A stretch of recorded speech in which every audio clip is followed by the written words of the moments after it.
तो आपके राष्ट्र के सामने जो आंतरिक चुनौतियां हैं, ये ध्यान रखिएगा, ये चुनौतियां मीठे जहर की तरह आपके बीच में जाएगा। ये गोला बंदूक लेके नहीं आएंगी।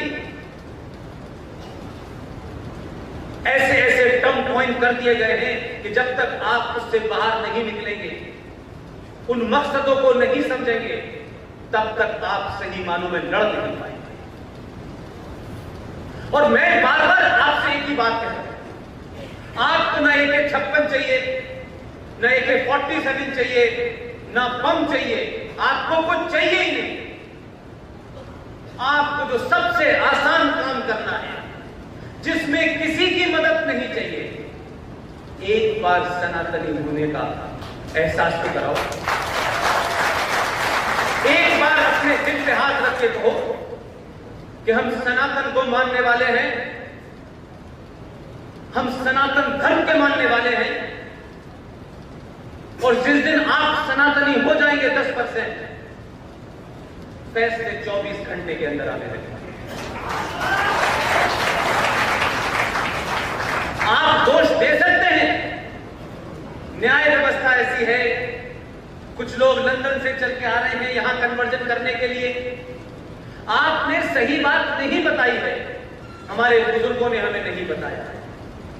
हमने सनातन का सिर्फ मतलब समझ लिया है मंदिर में घंटा बजाना, आरती करना, पूजा करना। ये सनातन नहीं है भाई। हम जिस तरीके से कर रहे हैं उसमें जो साइंस है वो भी हमको नहीं बताई जा रही कि हम ये दिया क्यों जलाते हैं, हम धूप क्यों जलाते हैं, ये बताया नहीं गया। और आज की जनरेशन जो है, उस जनरेशन के सामने ये नहीं कह सकते कि तुम ये कर लो, बस वो तर्क जानना चाहता है, लॉजिक जानना चाहता है। जिस बच्चे के हाथ में मोबाइल है, अगर आप उसे साइंटिफिकली चीज समझा देंगे, मेरा मानना है पिछले 3 साल में RSN सिंह साहब और मैं और तमाम दूसरे साथी पूरे देश में जिस किस्म के लोग हमको सुनना चाहते हैं, उसमें सबसे ज्यादा वही युवा है जिसके हाथ में मोबाइल है। एक बार सच बात बताइए अपने बेटे और बेटी, और आप नहीं बताते। आपके पास तो फुर्सत इतनी भी नहीं है कि आप अपने जवान बेटी और जवान बेटे के साथ बैठ के समय बिताएं। आप उसके अंदर जो सवाल है उसका जवाब नहीं देना चाहते, और जब वो जवाब नहीं मिलते हैं तो बेटी को कोई पंचर छोड़ने वाला जवाब देता है और ले जाता है। और जब वो रियलाइज कर पाती है तब तक देर हो जाती है। हमारी संस्कृति में एक बहन तभी तक वो बहन होती है जब तक उसकी शादी नहीं होती। शादी हो जाती है वही बहन किसी की भाभी होती है, किसी की पत्नी होती है। वही शख्स भाई होता है, शादी होने के बाद वो किसी का पति कहलाता है।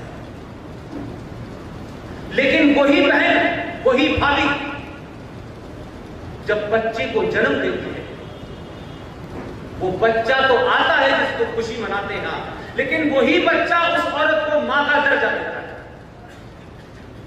जब तक वो बच्चा नहीं पैदा होता तब तक वो औरत किसी की बहन और भाभी होती है, उसके बाद वो मां बनती है, उसके बाद वो उसका पति जो है वो पिता कहलाने लगता है।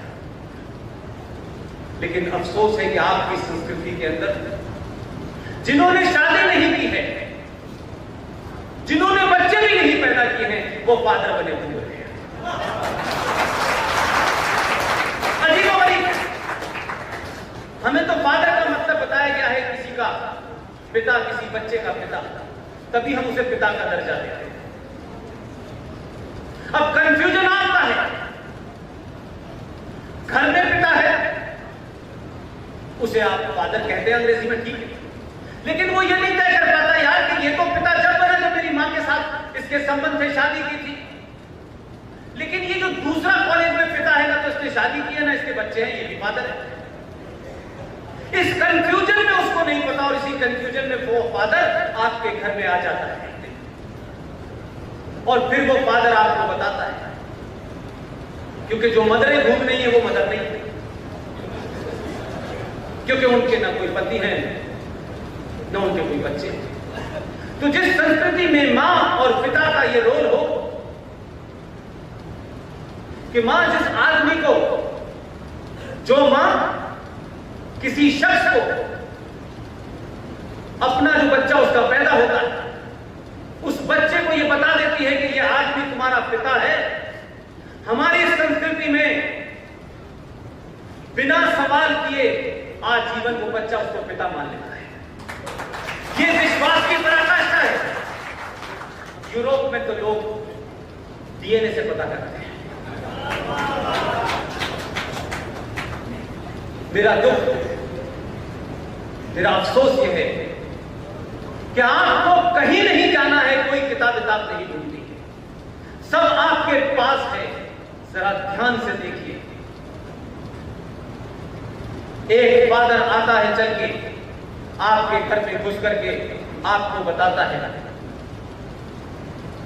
अपनी किताब आपको दे जाता है और आप इतनी ताकतवर, इतनी मजबूत संस्कृति को छोड़ करके उस फादर की बात सुनने लगते हैं।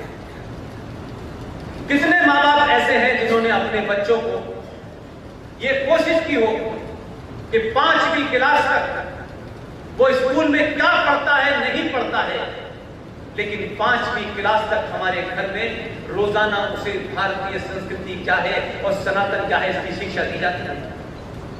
उसको अपने पूर्वजों के बारे में बताया जाता है। वो 5वीं क्लास से ट्विंकल ट्विंकल लिटिल स्टार करने लगता है और बाद में फिर वो स्टार की तरफ भाग जाता है। आप खुद हर अंग्रेजी स्कूल के बाहर 5-5 साल पहले रजिस्ट्रेशन करा लेते हैं कि हमारे बच्चे को एडमिशन 5 साल बाद मिलेगा। वो बच्चा जहां जाता है, घर में मां बाप को पूजा करने की फुर्सत नहीं है, भगवान क्या है, कैसे हैं, क्यों हैं, इसको बताने की आपको फुर्सत नहीं है। वो फादर जो फ्रॉड है वो कुछ कुछ उसको बता रहा है और धीरे धीरे लोग राजीव जॉन हो जाते हैं। गलती आपकी है, दोष दूसरे को मत कीजिए। हजारों संस्थाएं आपने बनाई होगी, आप अगर बिलीव करते हैं तो उसकी शिक्षा तो देनी चाहिए आपको। दुनिया में लोग पढ़ाई के लिए ऑक्सफोर्ड जाते हैं, लेकिन जो लोग वहां भी जाते हैं वो यहां आकर के सनातन को मजबूत करते हैं। वो वहां नहीं बदलते और आपके बच्चे यहां बदल जाते हैं। लिहाजा जो आंतरिक खतरे हैं वो खतरे हैं, वो कोई एक आध नहीं है। उसमें सबसे बड़ा खतरा यह है कि सनातन वालों को अपना एहसास ही नहीं है। सनातन वालों को यह पता ही नहीं है कि हम कौन है और हमारी जिम्मेदारी क्या है। हमारे मकान में हमारी कार, हमारा पैसा सुरक्षित रहे उसको समझते हैं। जिस घर में यह बातचीत होती है कि घर पे ताला लगा दिया है, बड़ा सा एक कार्ड बना कर दिया है, घर सुरक्षित हो गया है। अगर आपको यह लगता है कि घर सुरक्षित एक कार्ड के और एक ताला लगाने से हो गया है तो आपसे बड़ी कोई भूल नहीं करना है।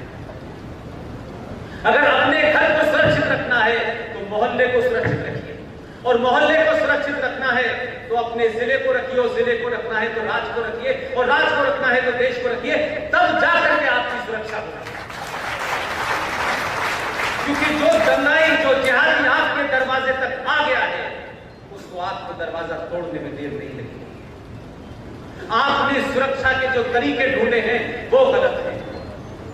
हम छोटी छोटी चीजों में बढ़ करके मेरा इंटरेस्ट, तेरा इंटरेस्ट, अग्रवाल साहब के घर में डकैती पड़ी है तो क्या फर्क पड़ता है, शर्मा जी का घर तो अभी ठीक है, शर्मा जी के यहां पड़ी है तो यादव जी का ठीक है।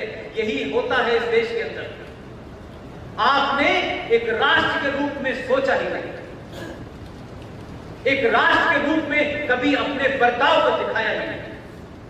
जातियों के नाम पे दिखाया, इलाकों के नाम पे दिखाया, आइडियोलॉजी के नाम पे दिखाया। मैं फिर बार बार कहता हूं, कोई जरूरी नहीं है कि जितनी पॉलिटिकल पार्टीज हैं देश में उसमें आपको रहने की मैंने सब में चाहिए। नौकरी तो हर कंपनी में करते हैं ना आप। तो ऐसा तो नहीं है कि कंपनी अलग अलग होती है तो मंदिर और भगवान राम अलग अलग हो जाते हैं। अरे पूजा तो उसी दिन करते हैं, किसी कंपनी में नौकरी करे, चाहे समाजवादी में करे, चाहे जेडीयू में करे, चाहे कांग्रेस में करे, चाहे बीजेपी में करे, लेकिन लोटा तो मंदिर पे ही चढ़ाते हैं ना। तो राष्ट्र के परिप्रेक्ष्य में जब आप देखेंगे तो कोई आइडियोलॉजी अपनी जगह है। सिर्फ एक ही बात का मंत्र रखिए कि पिछले 24 घंटे से सरकारों की अपनी मजबूरियां हैं, सरकार सत्ता पे बैठती है, संविधान की शपथ लेती है, वो कुछ भी कह सकती है, उनको कहना चाहिए, उनकी जिम्मेदारी है। इसलिए दिवाली मनाइए पूरे देश में, पूरे जोर शोर से मनाइए, और बस चले अयोध्या जाइए और आखिरी बार टेंट में दर्शन कर लीजिए, ताकि अगली बार टेंट में नहीं मिलेंगे।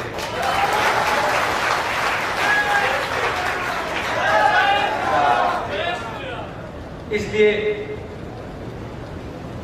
खतरा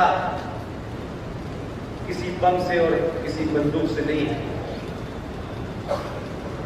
और जिन लोगों को ये बड़ी गलतफहमी है, हर छोटी छोटी बात पे हमें शांति चाहिए, हम शांति से रहना चाहते हैं, शांति की बात कमजोर लोग करते हैं, डरपोक लोग करते हैं। शांति बहुत अच्छी चीज होती है, नेचर का एक हिस्सा है शांति। आखिर ये जो दिन भर पेड़ों में कोतवाल होती है, शाम को सारे पेड़ भी शांत हो जाते हैं, ये प्रकृति का हिस्सा है। लेकिन रात की शांति के लिए इन्हें दिन भर हिलना पड़ता है। अगर आपको स्थायी शांति चाहिए इस देश के अंदर, तो बीच बीच में शक्ति का प्रदर्शन करते रहिए। बिना शक्ति के दुनिया में कहीं शांति स्थापित नहीं होती।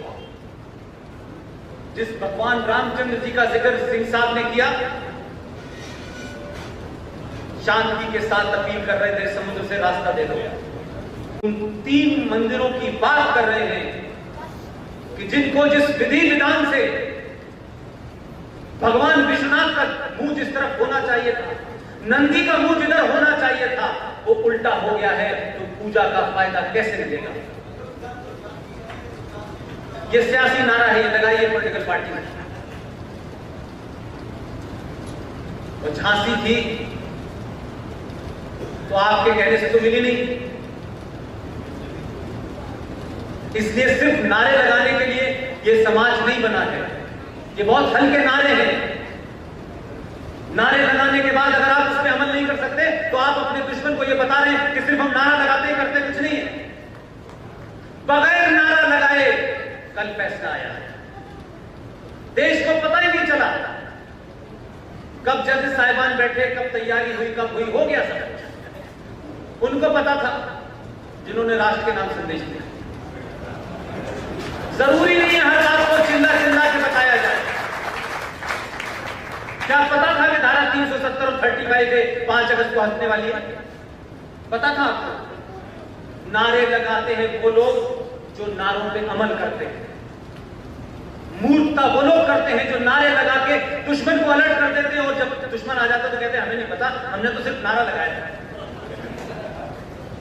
नारे लगाने का समय निकल गया है। जमीन पे काम करने का समय है, खामोशी से काम करने का समय है। ये चीख पुकार करना, ये ढोल बजाना, इससे कुछ नहीं होने वाला।